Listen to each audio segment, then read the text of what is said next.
તો વલસાડના વાપી અને ટુકવાડા વિસ્તાર માટે 23 જુલાઈની રાત અત્યંત ભયાનક સાબિત થઈ હતી, જ્યાં કોલક નદીએ બંને વિસ્તારોને બાનમાં લઈ લીધા હતા।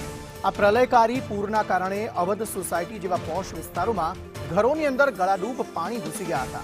જોકે હવે પાણી ઓસરી ગયા છે, પરંતુ તેના કારણે કરોડો રૂપિયાના આલિશાન બંગલાઓમાં કાદવ કીચડના મોટા થર જામી ગયા છે। સોસાયટીમાં ઉભેલી લાખો રૂપિયાની મોંઘીદાટ કારોમાં પાણીમાં ડૂબી જવાથી તે બંધ પડી ગઈ છે। પૂરની આફત શમ્યા બાદ હવે કરોડો રૂપિયાના વ્યાપક નુકસાનના દ્રશ્યો સામે આવી રહ્યા છે।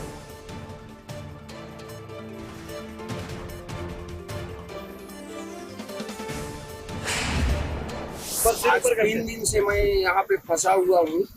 न तो होटल वाले ने दाना दिए, न पानी दिए हैं, न तो कोई अलर्ट किए हैं। मेरी गाड़ी तो डूब गई, मैं अपनी जान बचाया। ये देखो मेरा सब कुछ फूट फाट गया है। अंदर की हालत तो पूछिएगा मत। बांध खुला है, इन लोग को पता था, बाकी ये लोग कोई अलर्ट नहीं किए कि हाँ आप निकल जाओ, क्या करो, कैसे करो, कुछ नहीं बताए। तो बहुत सी डूबी है, मैं उसका गिनती नहीं किया हूँ। बाकी होटल वालों को तो अलर्ट करना चाहिए था ना।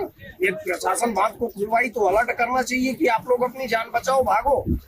कोई अलर्ट नहीं किए, मैं कहाँ पे जाऊँ? कोईनी सहाय मळे नहीं। कोई व्यक्ति अहीं आवे ने टेरेस में बैठा बैठा जुआ करिए कि अहीं दरियानी अंदर बैठेलो एवुं लागतुं हतुं। कोई पण व्यक्तिनी कोईनी सहाय हती नहीं। रात्रे जेम जेम पाणी उतर्युं एटले अवधमांथी मुकेशभाईना माणसो बधे फरता थया। एमणे थोड़ा थोड़ा फूड पेकेट वेचवाना चालू कर्या।